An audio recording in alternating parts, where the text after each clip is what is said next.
भगवान श्री कृष्ण का जन्म मथुरा के राजा कंस के अत्याचारों को समाप्त करने के लिए हुआ था।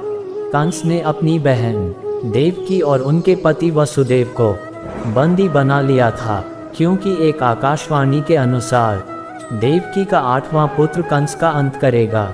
जब श्री कृष्ण का जन्म हुआ तब वसुदेव ने उन्हें गोकुल में नंद बाबा और यशोदा के घर पहुंचा दिया, जहां श्री कृष्ण का पालन पोषण हुआ।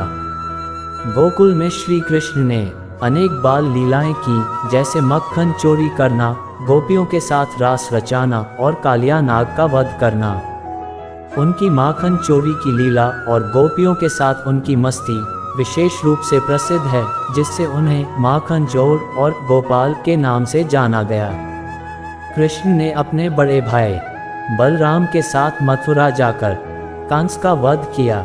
उन्होंने मथुरा के लोगों को कंस के अत्याचारों से मुक्त किया और अपने माता पिता देवकी और वसुदेव को भी कैद से छुड़ाया। श्री कृष्ण महाभारत के महायुद्ध में प्रमुख भूमिका निभाते हैं। वह पांडवों के मित्र और मार्गदर्शक थे। अर्जुन को कुरुक्षेत्र के युद्ध के दौरान गीता का उपदेश देकर उन्होंने जीवन के महत्वपूर्ण सिद्धांतों को समझाया। गीता में श्री कृष्ण ने कर्मयोग, भक्ति योग और ज्ञान योग के सिद्धांतों को विस्तार से बताया, जो आज भी धर्म और दर्शन का आधार माने जाते हैं। गोकुल और वृंदावन में रहते हुए श्री कृष्ण ने गोपियों के साथ रास लीला रचाई, जिसमें उन्होंने प्रेम और भक्ति के अनोखे संबंध को दर्शाया।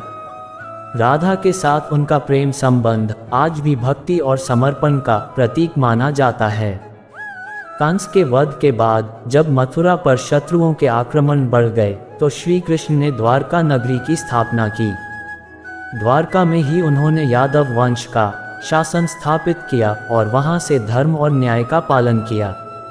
महाभारत युद्ध के बाद यादव वंश में आपसी कलह के कारण आपस में ही युद्ध हुआ, जिससे पूरा वंश नष्ट हो गया। अंत में श्री कृष्ण ने जंगल में एक वृक्ष के नीचे ध्यानमग्न अवस्था में अपने शरीर का त्याग किया। कहा जाता है कि एक शिकारी के बाण से उनके पैर में चोट लगी, जिससे उनका देह त्याग हुआ। श्री कृष्ण का जीवन हमें धर्म, प्रेम और कर्तव्य का महत्व सिखाता है। उनके द्वारा दिया गया भगवद गीता का उपदेश आज भी हर परिस्थिति में सही मार्ग दिखाने वाला माना जाता है।